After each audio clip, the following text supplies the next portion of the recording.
Welcome to this week's video where I discuss what I believe is important for individual investors to think about or understand in the coming 5 to 10 business days.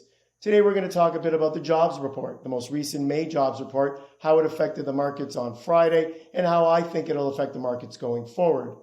We're also going to talk about what investors should be thinking or how they should be thinking when they're about to make a purchase of a stock. And lastly, the tech space. Can tech still be a buy today? Overvalued or good value? We'll discuss. The May jobs report came out most recently this past Friday, and the numbers are actually pretty good. I know some people would be disappointed in the US numbers.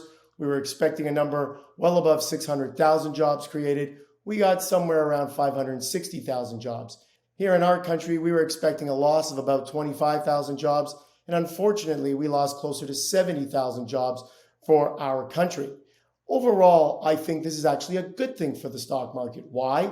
As we've said many times, what is bad is good news, and sometimes what is good news is bad news. So what does this mean for the Federal Reserve? Well, perhaps the fact that the jobs data wasn't as strong as anticipated, this might give the Federal Reserve in the United States, the Bank of Canada here in our country, a little bit more time to start to consider raising interest rates. Hopefully they won't be raising interest rates anytime soon, although the talk most recently is that they may. So I think data like this was actually a good thing for the stock market and can be a good thing for the stock market going forward because now the numbers are good, but not too much. Kind of like the Goldilocks scenario. Not too hot, not too cold, but just right. This past week, I had a conversation with a good client of mine, and they asked me a really important question. They said to me, Alan, why are you considering buying a stock that hasn't moved as yet? Maybe the stock is weak. Maybe the stock is not going to do well. Why would you buy something that has had a price not rise as yet with the rest of the markets? And that's a great question, and I think a question that many will ask.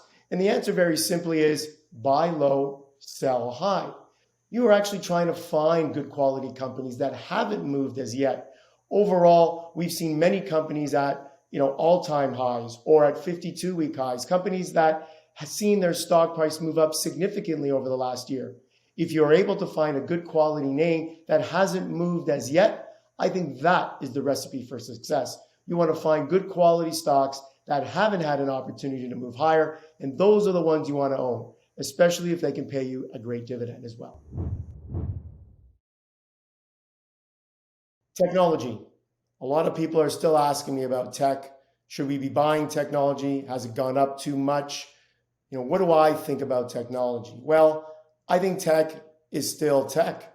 It makes up the largest component of the S&P 500. It was one of the best sectors, if not the best sector last year during COVID, coming out of COVID, prior to COVID. This year, we've seen a bit of a pullback, not really doing as well as some of the other sectors. But I think it's a sector that you definitely need to own. Some names, Amazon comes to mind. If you notice, they've been trading in a channel. Haven't gone up too much, haven't gone down too much, but they really haven't shared in the profitability of the overall economy and the overall markets as yet. They haven't run higher. Those are the names like Amazon and many others. If you can withstand the volatility and the risk, and you can understand that and comfortable with the risk, these are the names, some of the big tech names I think you can own today in a diversified portfolio.